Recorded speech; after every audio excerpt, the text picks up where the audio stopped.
a lot of things we've been talking about, I feel like are kind of connected here. I was thinking about Jackson talking about the, World War III, this war of ideas and words, and, the ideas as a virus, and Jacob talking about how amazing it is that we're having this, we're sitting here, we're how far apart, we can be in different, we could be around the world. Like we could literally be, one of us could be in China, one of us could be in Uruguay, and one of us could be in Canada, and we could be having this conversation just from the comfort of our own homes.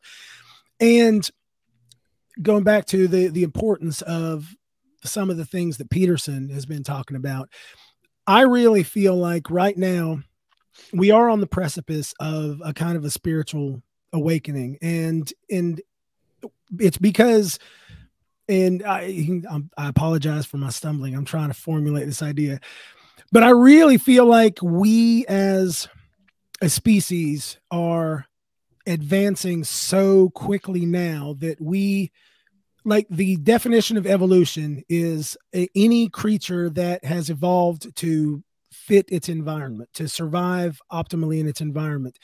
And human beings are living in an environment that we're not well suited for, that we're not evolved to handle. We're living in a world that none of us are equipped, and it's evolving so fast that none of us can keep up with it. And so in the past, there was these, the ideas spread differently. I feel like we're on the verge right now of ideas of major evolution of some way, whether it's a spiritual awakening or something, because like Peterson talks about YouTube, how great it is that he can get on YouTube and just talk to people all over the world. Like Joe Rogan right now literally has the largest audience of any human being that's ever lived. And he's Joe Rogan.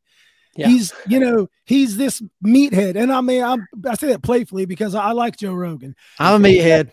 Yeah, he is. He gives me wedgies. Jackson's a bully. but we are, we're living in this world where one person can have such a voice. Joe Rogan has a larger audience than any emperor, any king, any person that ever lived, any prophet, anything. And it's this technology has made it possible for ideas to propagate in a way that has never been seen before in all of human history. And so feel like kind of we're stumbling around trying to find our equilibrium. And how do we operate in this world? How do we operate in this world where ideas are so easily spread, where any person in the world can just get online and talk and potentially reach millions of people all around the world? It's funny because this happened once before in a smaller way. So information now just exploded again. What happened, the original explosion of information happened when the printing press came about. Yes, the Gutenberg. Yeah, Jordan Peterson has talked about this as the next Gutenberg, but it's bigger than the Gutenberg. Exactly. Revolution. And that revolution changed the world, right? It was that, and interestingly, what was being printed on those presses? It was the Bible, and specifically the New Testament. And that is what largely led to both the Reformation spread and then the spread of the Enlightenment, which happened because of it. And so there was an enormous move forward in the progress of the truth, largely in the West, off the through the Judeo-Christian ideas being spread more thoroughly. And so this is the new sort of printing press, as it were. And we are, I believe, facing people now, the common man who used to just, go and plow his field, and he had his religion, and it was just kind of what he grew up with, and there was never any challenge to it or any of that. Like now, that ain't the world we live in. And so we live in a world where everyone now is having to suddenly ask these existential questions.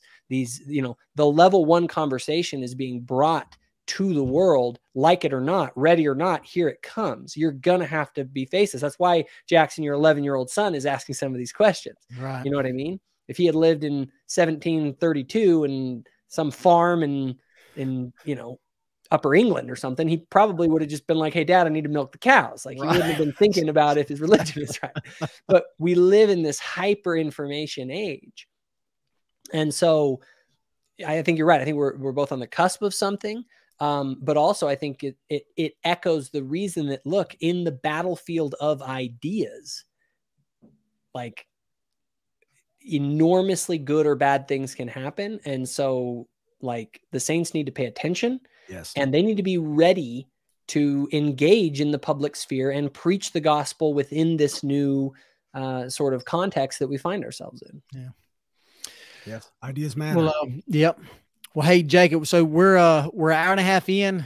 We don't want to, just keep take up all your time and everything. But so I didn't know if you had anything else, if you wanted to keep going, if you had some closing thoughts or no, just well, thanks for having me on. I do probably have to get running here, but I think my main thing to anyone, we live in a time right now where obviously a lot of saints they're beginning to ask those level, they're beginning to struggle sometimes, I think, with their faith, but they need to recognize that that's happening because of a greater context of you just are probably examining your faith in a serious way for the first time ever. And oh, by the way, your great-great-grandfather never had to do this because he didn't live in a hyper-information age like the one that we live in. And so it's what I tried to do in the video series, the 3-part series that I put out, was to sort of not to give answers per se, but to frame what's going on, because that was so helpful for me, was to sort of frame that what's actually happening is that all of belief in general, these big questions, I need to go down and dig deep into these. And I need to look, and if I'm going to look for answers, I need to look for the best answers that are out there. And for a lot of us, that means you're going to have to go outside of the borders of the, LDS.org. Like that is our church's particular message to a particular audience, but these are bigger questions. And not to say there aren't resources on these from the church. They do exist. They just aren't the primary focus of the church. And anyway, I just encourage anyone who's listening that maybe is trying to sort through their faith, ask yourself who you are. Ask yourself if you're just a meat computer programmed by the laws of nature to reproduce and then die. Like, are you something more than that? And if you are, what does that mean? Right? What is the purpose of life and the universe? Where are you going to place your chips? What are you going to use as the basis for the way that you live? I think when you start to have, if you're going to have to re-examine kind of your worldview, which all of us have to do in this age of hyperinformation, do it the right way. Go from the bottom up and don't abandon the church as you do that. I called mine a faith renovation. It wasn't a faith crisis. I just had to go through and replace some plumbing and examine the foundations and strengthen them and read some things. And as I did that, I came away with a fully sort of refinished faith that still is going to need routine maintenance. You know what I mean? That's right. That's right. But it's been an experience that has led me to a place of peace on the other side of complexity, because you face the challenge of complexity and things that you don't understand or questions that you have, and then you go through the process of finding the answers. And on the other side, there is great peace, although there will always be things that we don't know and we're not sure of. But my kind of testimony is that the Lord will help you in this process if you seek sincerely, and there's beautiful and wonderful resources out there for everyone. Well, very good. We appreciate that very much. Yeah, I have found, just to tag onto that really quick. I know I have found it to be true that what you seek for is what you will find. I was baptized at a young age, and not to get into my whole story, but I spent many years in the great and spacious building, and got to see a lot of what the world had to offer. And so there's a whole, I could talk for another hour about my own journey. But at a certain point, when I came back to the Church of Jesus Christ of Latter-day Saints for the first time in my life, I did some serious examining, and I found my opinion that I formed at that time, that has been strengthened since then, is that what you look for, you will find. If you want to find things that'll tear down your faith, you'll find them. They're there.